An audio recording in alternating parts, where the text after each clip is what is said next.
Route 53, DNS management made easy. Gotta love Amazon's creative naming on this stuff. Just so happens that DNS uses UDP port 53 and the mystery is exposed. So let's talk about what this is all about. We're moving into the next product in the AWS suite of offerings that Amazon is giving us. So why do we want to use DNS from Amazon? What makes it better, or is it better? I mean, it's going to cost us a little more money to do this. Why do this? So we'll explore that. Then we'll walk through the interface. It's a very simple interface. It's very similar to S3, very straightforward on how to do it. But then there's some features that you may not know about. So we'll look into setting up Route 53 DNS and then understanding some of the load balancing options. So before we dive into the specifics of the AWS Route 53, let's talk about DNS in general, as in what is it? I mean, we live in a highly technical world where things are dealing with IP addresses and MAC addresses and bits going across wires all around the world, billions of bits every single second, but our users don't care. They want their Facebook. They want their Google, their CBT nuggets. They want to make it simple to put in a name, and then that just does what they need it to do. And that's what DNS is there for.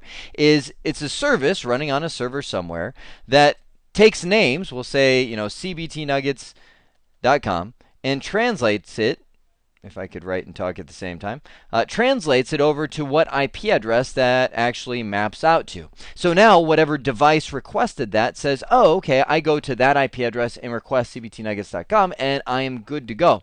Now the device will actually cache that information for a certain time, and that is known as the DNS entry time to live. So that way, every single time you click a button on the website, it doesn't have to say, now what was that again? What? Come again? Huh? What? I mean, it'll cache it for however much time is specified. A lot of times by default is 24 hours, but you can specify lower if you'd like to. But that, I mean, already think of some of the considerations. If I've got a website running on a server out here, and I say, oh, I want to replace that server. I want to, it was 170.1.1.1.1, and I want to use .2. Well, there's all kinds of people that have that 170.1.1.1 cache. So when you make that change in DNS, people may still be using the cached version of that for quite some time, accessing the old server.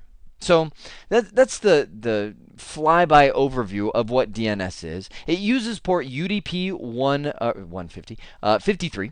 So when this client asks for a domain name, it doesn't have to create a TCP session of SYN-ACK, the little three-way handshake of TCP, and nothing like that. With UDP, it says, what's this? Okay, there it is. That's his acknowledgement. Is when he gets the reply back, he goes, okay, I got it, so I don't have to ask again. So now let's get into, yeah,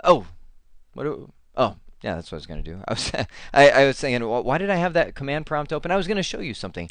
So NSLookup is my lifelong DNS tester utility, and 4.2.2.2 is my lifelong love of a DNS server out on the west coast of the United States in California. So that's an open DNS server that anybody could use. So if you're bored and you just want to check stuff out, you can go to cbtnuggets.com. You can say, okay, well, CBT Nuggets is actually 23.23.235.60 or Amazon.com. And Amazon.com comes back and goes, oh, there's actually multiple IP address. So what our browser does in that case is try the first one first, and if that's not available, go to the next one, the next one. It's kind of like a redundant DNS in case one of those are down. I can even change servers. I could say server 8.8.8.8.8.8. And I could say, give me Microsoft.com. Comes back with those answers. Now, everything that I'm looking up here is A records. Those are considered aliases, and that's the norm. Like, I create an alias. cbtnuggets.com really goes to this IP address. It's an A record. But there are many different types of DNS records that are out there. For example, when somebody's trying to send you email, they're actually going to send you a message to your MX record, meaning they're going to look up your MX record. So let's say I want to say set type equals MX, and let's look at Microsoft.com. So I want to find out who is Microsoft's mail server. Well, it's actually mail.messaging.microsoft.com. So then, whatever email was trying to be sent would do an A record lookup and say, well, what IP address is mail.messaging.microsoft.com, and then send that email in that direction. So all kinds of different DNS records that are available. We can always check them out using NSLookup. Now let's get into the Amazon specifics. Okay, so you go to your domain registrar. Let's say it's Bluehost or domain registrar. I hate to make assumptions. You have an idea. I want to build a company. What was the thing? Ephemeral life. I want my ephemeral life online game. So I go to a registrar to register the domain name ephemeral. I gotta pick names. The EPH Life is my domain name. .com is what I want to register. So I go to a registrar like Bluehost or GoDaddy or the list goes on. And Network Solutions. There's all kinds of different registrars out there and register this. And a lot of times they're gonna try and rope you in. They'll be like, hey, you know what? For $5 a year, or sign up for a hosting account, or even a lot of times at no extra charge because they wanna suck you in to their other services.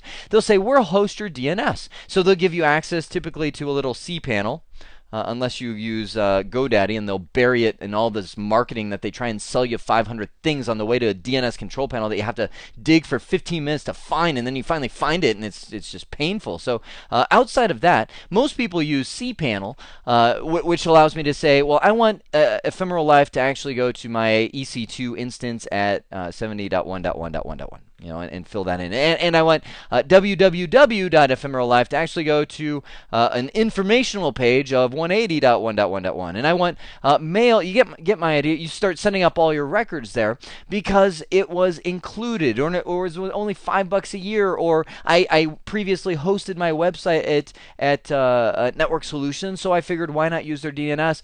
Well, let's look at this list of bullets that I created. Bam! Number one right there. DNS server failures can cause complete system failures. So often, something that it's easy to forget. If this DNS server, who knows what that's running? You registered your domain there, great, but who knows what that little cPanel DNS server is running on? Could be just a little podunk Linux box shoved in a rack somewhere at somebody's house. We don't know. Nobody really, very few people, I should say, publish their DNS information of where those servers are actually at. So if that goes down, everything goes with it, because nobody, think of the tech support calls. Oh, well, yes, no, you can't access us using cbtnuggets.com anymore. Please go to a browser and type in 180.1. You're done. Nobody's going to do that kind of thing. So that's a major thing that is often overlooked because people just don't think about it. It's easy to miss. Also, DNS server latency can make your whole screaming fast system that you're paying for these mega-sized EC2 instances still feel slow and clunky. Because when I don't know if you ever gone to a website before. Let's say you bring up a web browser and you go to, let me see if I can think of maybe Nissan. NissanUSA.com. Down at the bottom, it was too fast. I need a slow website. www.slowwebsite.com. It's got to be something, right? Go figure. So anyway, at the bottom, you always see these little, loading, waiting for. Oh, here's a good one, MSN. So MSN, you can see loading, waiting for Facebook. Right there, waiting. You see that? Waiting for. I'm trying to lower left corner. Everybody's like, where? Huh? What? Huh? No, in the lower left corner, you see all these little waiting for, all this kind of stuff. Those are the DNS requests. If you've got a really slow DNS server, then somebody's going to be going to your screaming EC2 instance, but they hit there and they're waiting, and all of a sudden it comes back and goes, oh yeah, it's over here, and boom, your website appears. But within that website, you also had maybe this image which came from images, so there has to be another lookup, waiting, and then poof, that image appears. Because your server's running really fast, but the DNS server can slow your whole system down. So with AWS, you are guaranteed a just amazing DNS platform. Just go to Amazon's website and get the feel for it. You click, bam, bam, it's just showing up everywhere really quick. Now, most DNS services providers are not distributed and have little documentation on their system. We live in the world. Yes, that's what it is.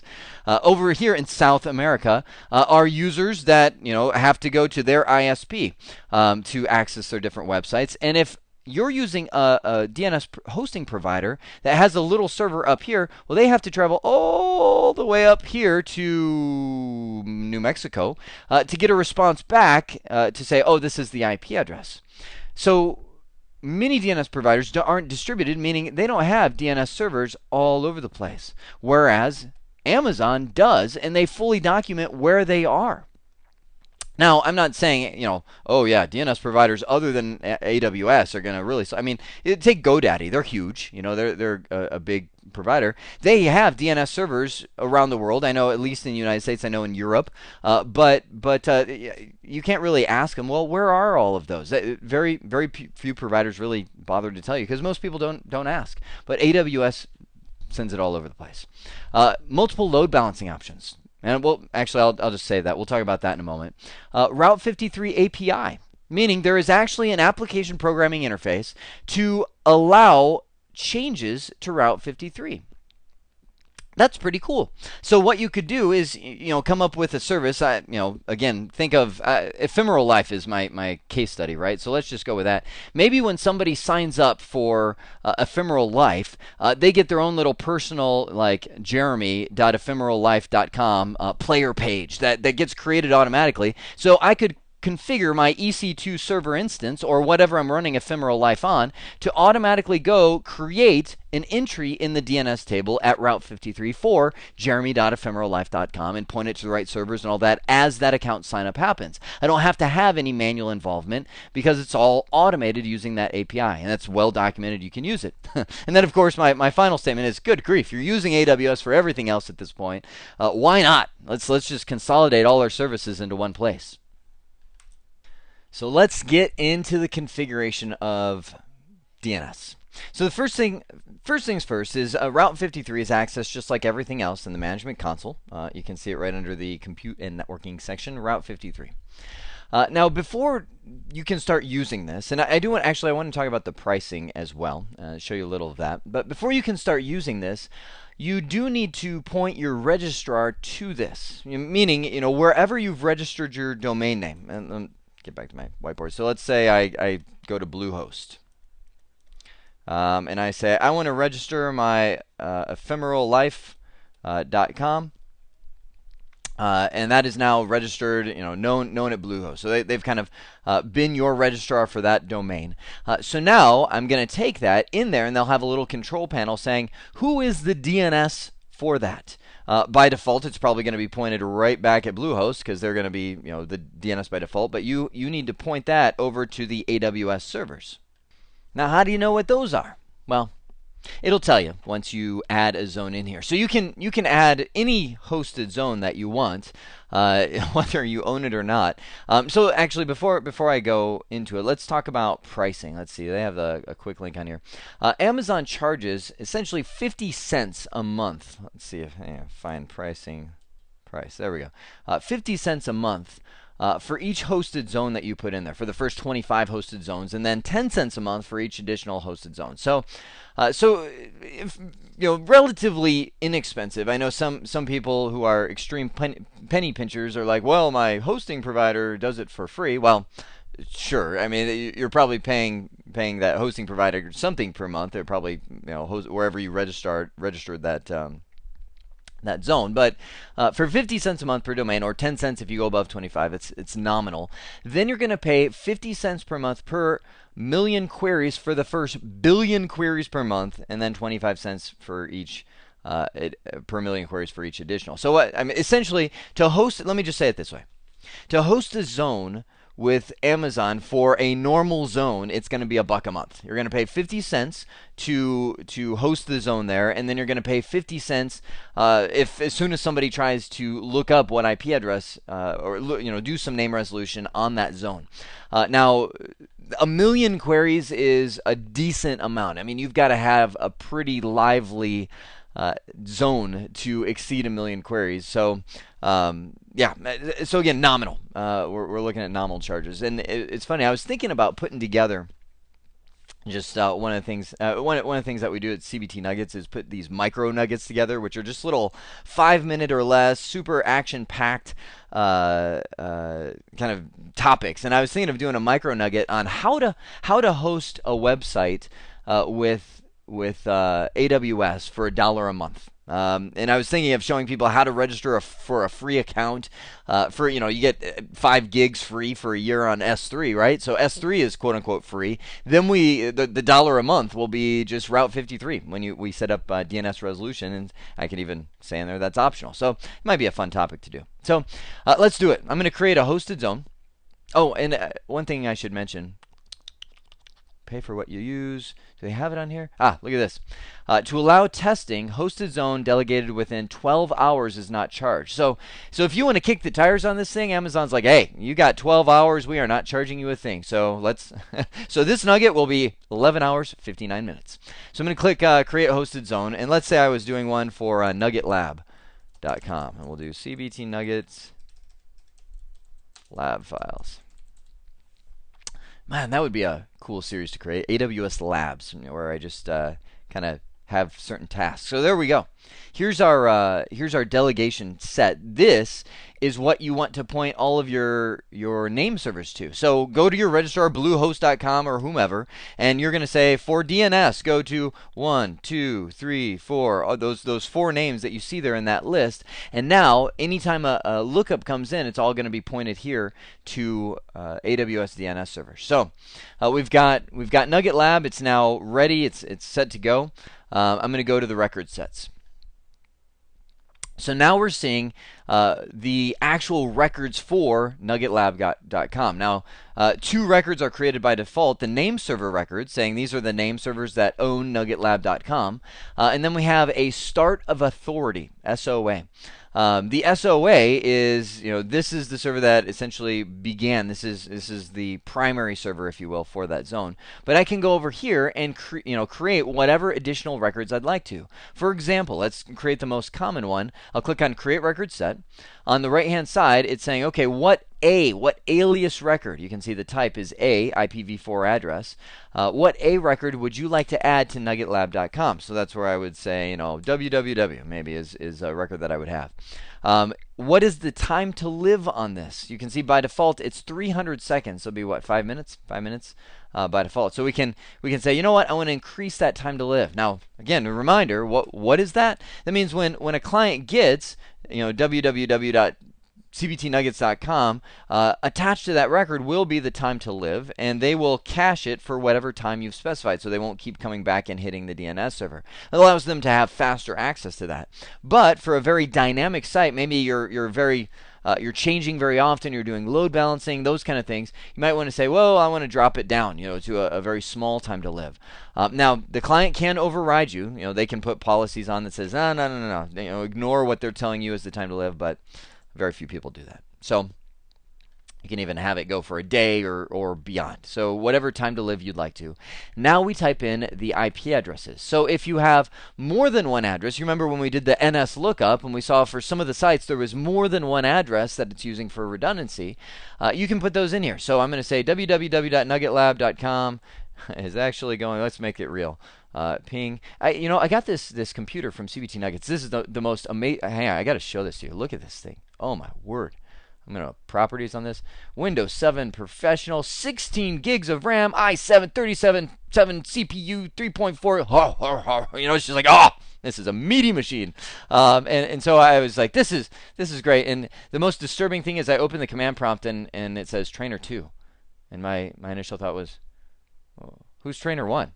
that sounded totally wrong. Like, well, where am I in that list? But anyway, I was just curious. So nuggetlab.com is currently going to 107.20. Let's turn on quick edit. Oh, it's there. So I can just go shoop, right click, and paste that guy right in there. So put that in there. Enter whatever number of records you want and create. And just like that, we now have our first A record for NuggetLab.com. And you get the idea. We can go through and keep adding Jeremy, and we'll point it to the same place, create, and so we can add whatever A records we want into this list. Now I'm going to click on create record set and also mention that there is just all the different records that we can create. For instance, a C name, conical name, which is just like an alias. So I might say images.nuggetlab.com really points to images.nuggetlab.com what would it be? East, Amazon, whatever, AWS. Remember, I'm pulling this from what Nugget? The last Nugget, S3, where we hosted the website. So we can create our CNAME record that goes out there. So there's this is a full DNS server, so we can create every major record type that we would want. A mail exchange server, so we can put in where our email should go. So all of the core DNS functions, and I really don't want to dive into let's break down DNS and all the features that it has. I just want to show you how to implement it on AWS. So all of that is there. Now let's start looking at some of the AWS specifics that you get that other DNS servers don't give you. First off, let me get off the MX record and go back to the A record. One thing that I passed up when I first was talking about it was this alias. Alias allows you to do it'll let you do two things. One, you can do almost like a quick CNAME without creating a CNAME. So maybe I want to create, web.nuggetlab.com actually points to www. Well, I can click this little drop down and it automatically comes up there and says, hey, I'll give you kind of a quick link. So nothing really special there, just kind of a quick way to create aliases for your existing DNS records, which is nice. But let me show you where I think this is going to get neat. Oh, don't hit backspace there. You don't want to do that. Whatever you do, don't hit backspace. I don't know what I just did there. All right, so let me get back in there. Create a record set. We're going to go web.nuggetlab.com, go back to the aliases. When I click this drop down, I can see the record sets in the hosted zone, but also look right here, elastic load balancers. To where if I have elastic load balancers, take your brain all the way back to the EC2 world, where we were talking about the elastic load balancers being available to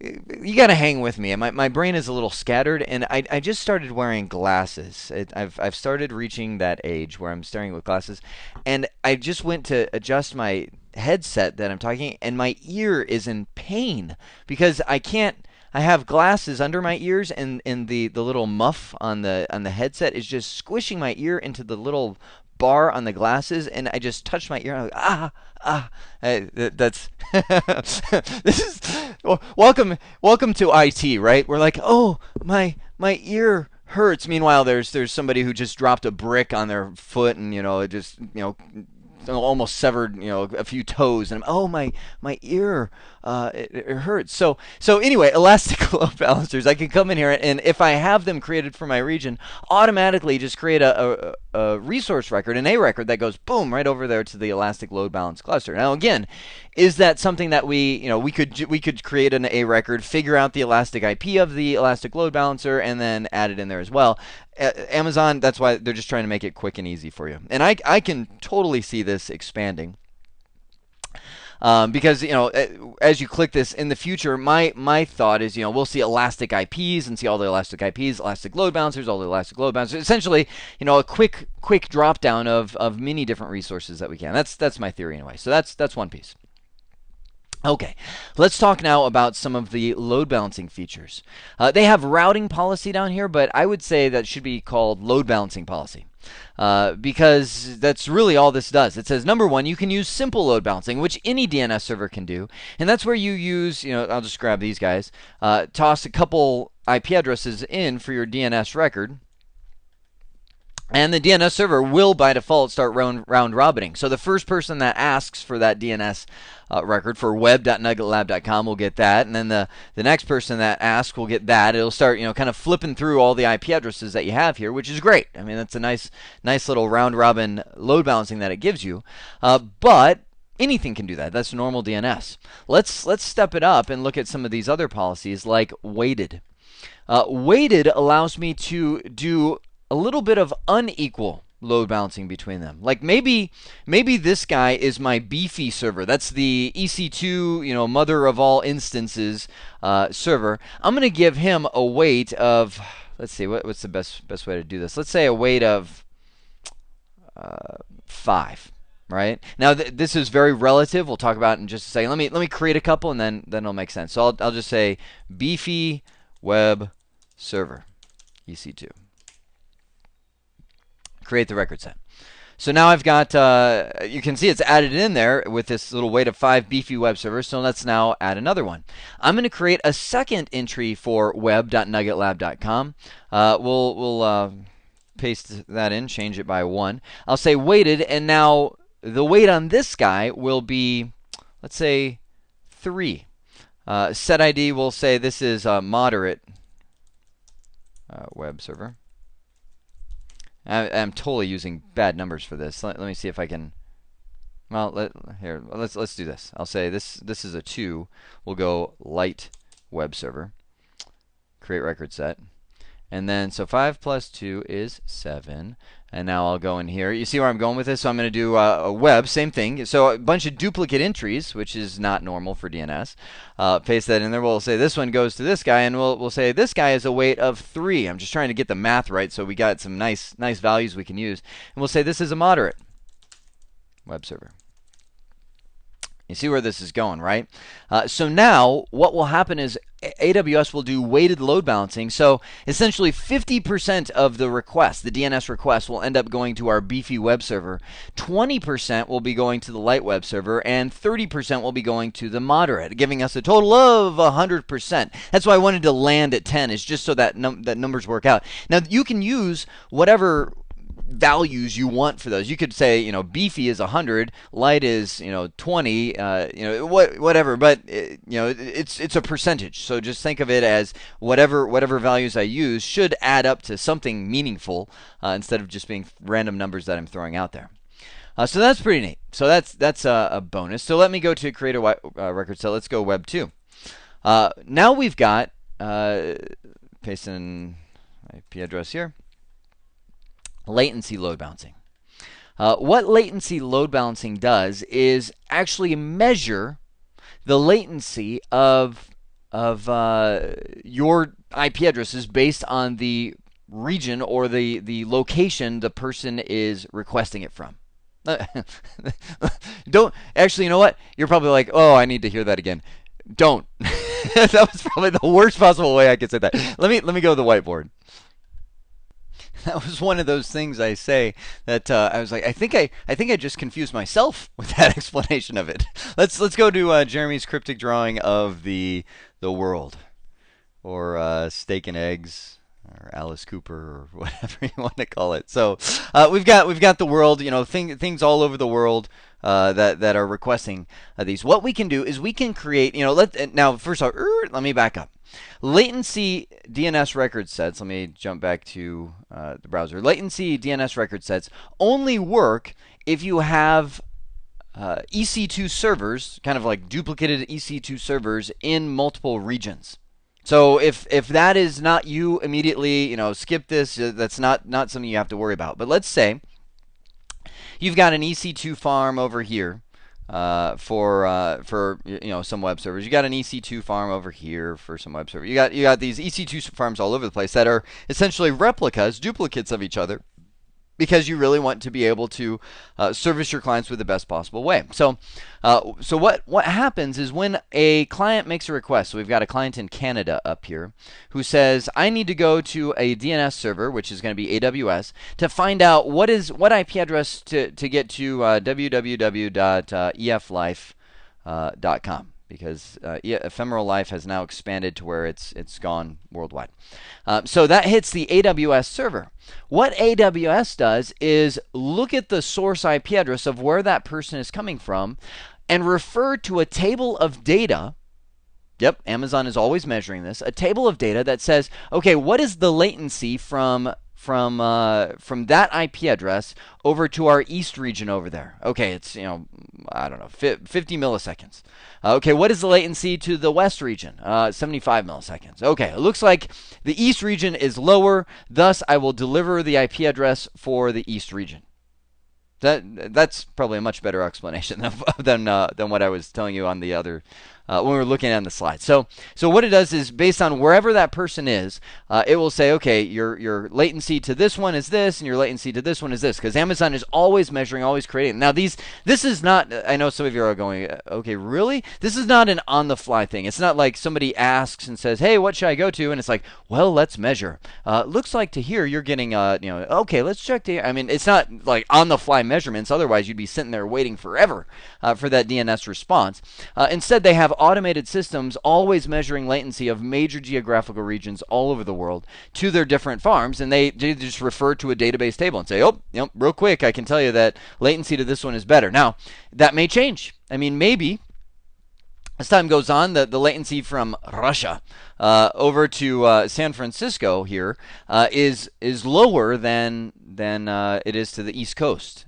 So at that point, they may get different DNS responses. So those are always being measured, and always being updated in the Amazon database. But that's the latency-based measurement. So same concept. You would just say, okay, I've got some servers in the West, and we'll just say this is my California servers.